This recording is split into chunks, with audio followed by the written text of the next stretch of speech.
The US and Brazil are the two largest exporters of soybeans. China is the world's largest importer of soybeans. Mhm. China was buying all their soybeans from the United States just as a way to kind of make it up a little bit. Like, well, we got to buy the soybeans anyway. Why not buy them from the US to keep the US-China trade deficit under control so it doesn't become too politically toxic?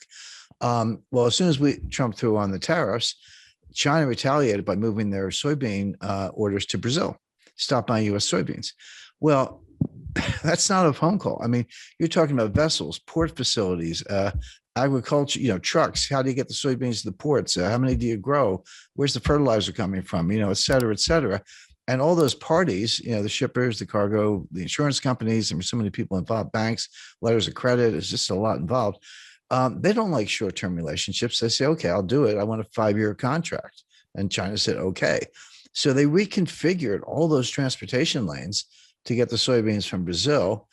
All of a sudden, you're a U.S. soybean grower. You say, well, what do? Well, we started selling them to the Netherlands because the Netherlands needs soybeans too. So now instead of shipping them from like Port of LA to Ningbo and near Shanghai, we're shipping them from Port of Houston to, I don't know, France, and Marseille or someplace.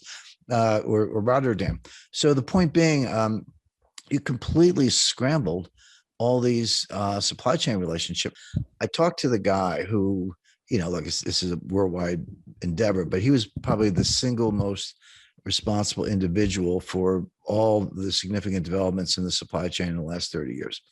And he said to me, Jim, you have to understand, it took us 30 years to build it. We blew it up in 3 years. It's not going to come back overnight. It's going to take 10 years or more to rebuild it. And what I talk about in the book is supply chain 1.0, which is 1989 to 2019, and then supply chain 2.0, which kind of starts now, but is going to go indefinitely because it's going to take a long time to put this together. It's it's like dropping a vase and it breaks in 1,000 pieces. You can't put it back together. You got to go buy a new vase. And that's what's going on with the supply chain. There will be a supply chain, there always is, but the new supply chain will look very different from what we've just come through. Because the whole 30 years of period I'm describing was built on efficiency, lower cost, lower cost, lower cost. It was kind of the Walmart model. So yeah, just-in-time inventory, everyone knows about that, but there's something called cross-stocking. That's where a truck pulls up at a warehouse and you unload it. Instead of putting the stuff in the warehouse, you move it to another truck that then goes to a destination. The stuff never goes in the warehouse. Inventories are very expensive. They're costly to finance. You got to move the stuff around. It's called picking. Pick the stuff off the shelf with you. I used to drive a forklift, so I know a little bit about it. And put it on a truck. I used to unload trucks too. So hey, I've got 7 suppliers. Why don't I cut it down to 3 and do bigger contracts with each one and get lower unit costs? I've got 5 transportation lanes. Why don't I cut that down to 2? Get everything to Los Angeles and Seattle, as the case may be, et cetera. And they did it for 30, and they got costs lower, and Walmart and Amazon were the champions of this, but everyone else was doing it. But they missed something. What they missed was that while they were getting those unit costs lower for consumers, there were hidden costs, and the main hidden cost was you were creating greater frailty. This whole system was subject to a massive, massive breakdown. So, what happens if you have 2 suppliers and they both go on strike? What happens if you have one port of entry and it's backlogged?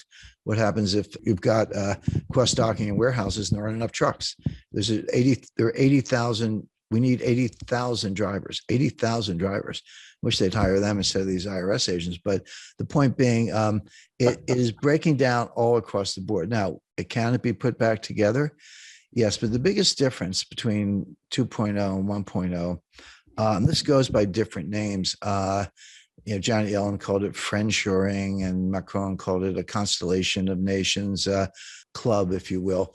So you'll still have trading partners, you'll still have outsourcing, you'll still have transportation lanes, but it'll be members only. It'll be basically democratic, kind of liberal republics, Western Europe, the EU, of course, US, Canada, Australia, New Zealand, Japan, India, I would expect to be included. Friendly nations, but China's out. We're decoupling from them. They're decoupling from us. This isn't US driven. The US is participating, but this is what China wants too. Both sides are decoupling as fast as they can.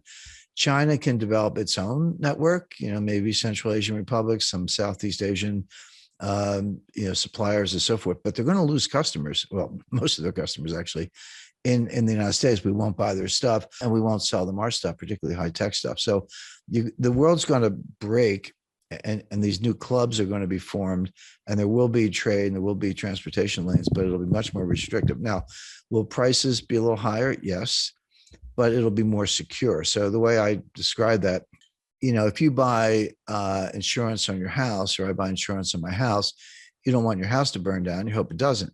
But if it does, you don't think your insurance premiums are a waste of money. Like when you write that check, you're like, that's money well spent.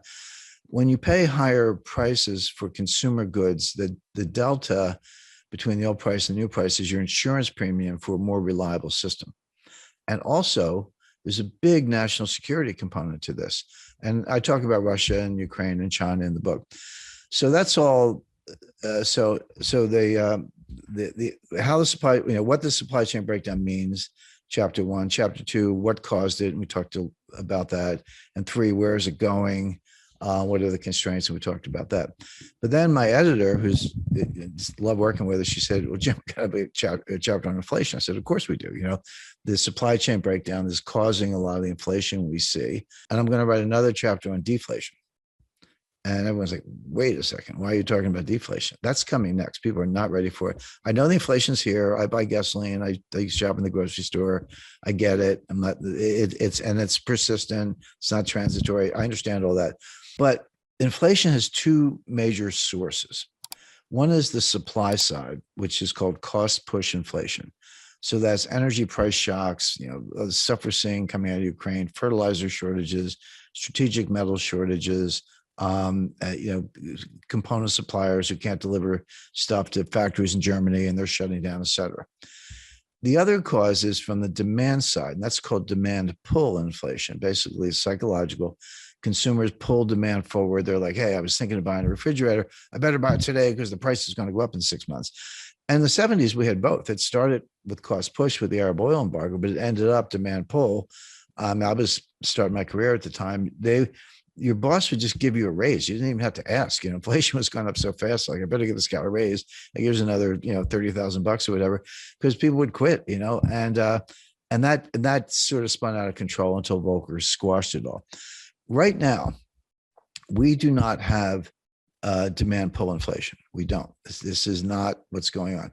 We do have cost push inflation. The difference is hugely important because cost push inflation from the supply side, which is, again, what I talk about in the book, it's real, prices go up, but it's self-negating. The old saying that, the cure for higher oil prices is higher oil prices, because when they get too high, people stop driving. They shut down various activities. By the way, if you're unemployed, you're not buying any gasoline because you're not going anywhere. I mean, that's kind of a nasty way of putting it, but that's how the cost push inflation, tips into a recession, and then prices come down. And we saw that in 1974. You had Jerry Ford and Alan Greenspan walking around with they had these win buttons, WIN, was so for whip inflation now, except we had a recession and prices collapsed. Now it came back by 77 with for a lot of reasons, but right now we don't have demand pull, we have cost push. It will go away when this economy goes into recession. And then we're going to be talking about disinflation and deflation, which are, kind of close cousins. And the Fed's going to be out on a limb as usual, raising rates in the face of a recession and a price collapse.